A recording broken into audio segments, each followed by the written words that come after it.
Guys, a blessed morning at exactly 10 o'clock, 10:30 in the morning. I'm here in DPWH Malaybalay.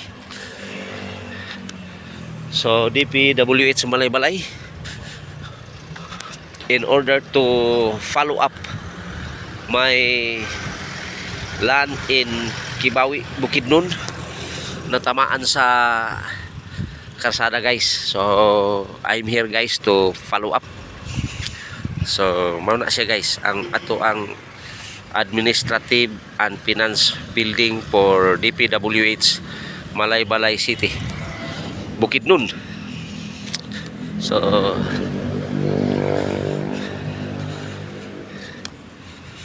yan ako diri guys, follow up nato ni atong mga kayutaan guys, kay blessing ni stewardship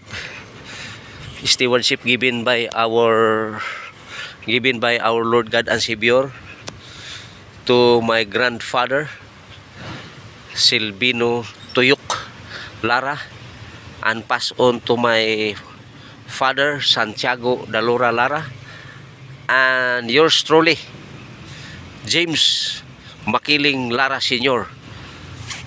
It's my baton, it's my opportunity guys to administer, to care, to clear up, to prepare all the papers and document to my loving wife Lilian Espinosa Lara, and to all my children, Charlene James, James Jr., Leanne James, Debbie James, and Jerica Joy.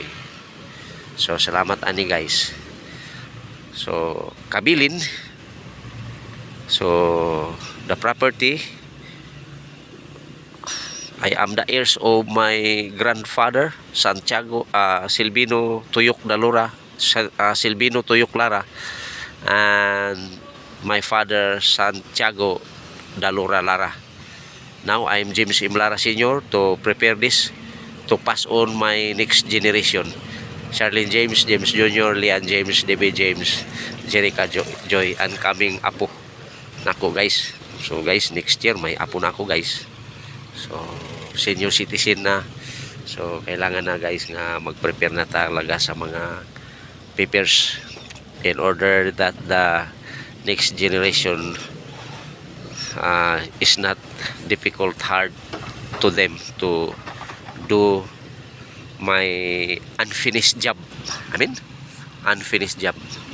So blessed be the name of the Lord now and forever. Thank you guys. Have a blessed day in Christ Jesus' name.